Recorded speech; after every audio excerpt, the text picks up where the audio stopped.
ஆக்கப்பூர்வமான நிகழ்வுகளை அலசி ஆராய் ஒரு களம். RDX திங்கள் முதல் சனிக்கிழமை வரை இரவு 7 மணிக்கு. வரும் சட்டமன்ற தேர்தலில் தவிகவுக்கும் திமுகவுக்கும் தான் போட்டி என செல்லும் இடமெல்லாம் விஜய் பேசி வரும் நிலையில் பரீட்சையே எழுதாத விஜய் தேர்தல் வரலாற்றை அறியாமல் பேசுவதாக அதிமுக முன்னாள் அமைச்சர் RB உதயகுமார் பதிலடி தந்திருக்கிறார். இது ஒரு புறம் இருக்க, பாஜக மாநில தலைவர் நயினார் நாகேந்திரனும் விஜயின் பேச்சுக்கு கண்டனம் தெரிவித்து நீண்ட நெடிய விளக்கத்தை கூறியிருக்கிறார். வேணாம் சார், இந்த அடுக்குமுறை, இந்த அராஜக அரசியல்லாம் வேணாம் சார். நாம ஒண்ணு இங்க தனியால் இல்லைங்க சார்,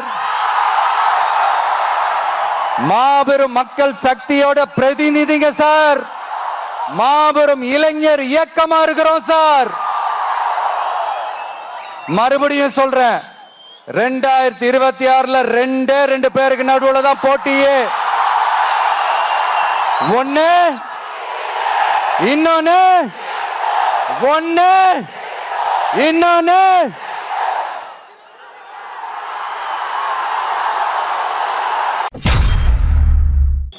ஜனநாயக நாட்டிலே யார் வேண்டுமானாலும் கட்சி தொடங்கலாம், மக்களை சந்திக்கலாம், மக்களிடத்தில் அவர்கள் ஆதரவை கேட்கலாம்.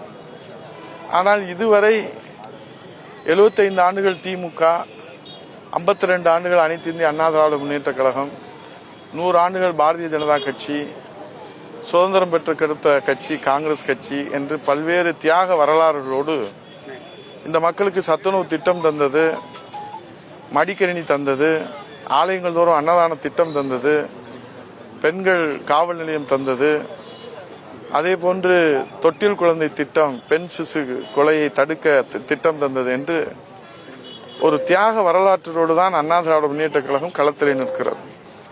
திராவிட முன்னேற்ற கழகம் 75 ஆண்டுகளிலே அவர்கள் ஆட்சி அதிகாரத்தில் இருக்கிற போது அவர்களால் முடிந்த திட்டங்களையும் தொண்டுகளையும் இந்த மக்களுக்கு கொடுத்திருக்கிறார்கள் என்பது மக்கள் அறிவார்கள்.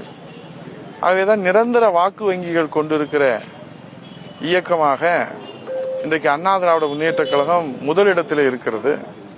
அதைத் தொடர்ந்து திமுக, பாரதிய ஜனதா கட்சி, காங்கிரஸ் கட்சி, எல்லா கட்சிகளும் களத்திலே நிற்கிறார்கள். அவை புதிதாக வந்தவர்கள் பரீட்சையை எழுதாமல் நான் பாஸ் ஆகி விடுவேன் என்று சொல்வது அவருடைய நம்பிக்கை. அது வரவேற்கக்கூடியதாக இருக்கலாம். ஆனால் பரீட்சை எழுதட்டும், அவர் என்ன மதிப்பெண் பெறுகிறார் என்பதை பார்த்துவிட்டு பிறகு அதை குறித்து நாம் விவாதித்தால் அது சரியான விவாதமாகவும் ஆக்கப்பூர்வமான விவாதமாகவும் இருக்கும். இப்போதுதான் அவர் படித்து கொண்டிருக்கிறார். பரீட்சை எழுதி அவர் மதிப்பெண் பெற்றதற்கு பிறகு அது குறித்து நாம் பதில் சொன்னால் அது சரியானதாக இருக்கும் என்று நாங்கள் நம்புகிறோம். பெரிய தலைவர்கள்லாம் கட்சி ஆரம்பிச்சு இன்னைக்கு கட்சியெல்லாம் எப்படிலாம் இருக்குங்கிறது உங்களுக்கெல்லாம் தெரியும். அதனால ஆளுங்கட்சியில் இருந்தார் EPS அவர்கள் 4 வருஷம் முதலமைச்சராக நல்ல பணியாற்றினார். அவருக்கு எல்லா விஷயங்களையும் தெரியும். எத்தனை டிபார்ட்மெண்ட் இருக்கு, எப்படி வேலை செய்யணும், மத்திய அரசுல எவ்வளவு பணம் வாங்கணும், எத்தனை கோடி மக்களுக்காக சாலைகளுக்காகவும் மின்சாரத்திற்காகவும் உணவுக்காகவும் எவ்வளவு பணம் செலவாகும், எத்தனை டிபார்ட்மெண்ட் இருக்குன்னு ஒரு ஆட்சியில் இருந்தவங்களுக்கு தான் தெரியும். ஆக எதுவுமே இல்லாம இன்னைக்கு திடீர்னு எனக்கும் திமுக தான் போட்டி அப்படின்னு சொன்னா அது எப்படி பொருத்தமா இருக்குங்கிறது எனக்கு தெரியல. இப்ப நீங்களும் உங்களோட ரைவல், மெயின் ரைவல் DMK தான். இப்ப அவரும் DMKவா ரைவலா நினைச்சு பண்றாரு. இப்ப நீங்க உங்களோட இதுல லிங்க் எங்களோடு ஒப்பிட்டு யாரையும் பேசக்கூடாது. இன்னைக்கு நாங்க 300க்கு மேற்பட்ட நாடாளுமன்ற உறுப்பினர்கள் வச்சிருக்கிறோம், 1500 MLAக்கள் வச்சிருக்கிறோம். நாங்க மிகப்பெரிய கட்சி. எங்களோடு யாரும் ஒப்பிட்டு பேசுவதற்கு ஆக்கப்பூர்வமான நிகழ்வுகளை அலசி ஆராய் ஒரு களம். RDX திங்கள் முதல் சனிக்கிழமை வரை இரவு 7 மணிக்கு.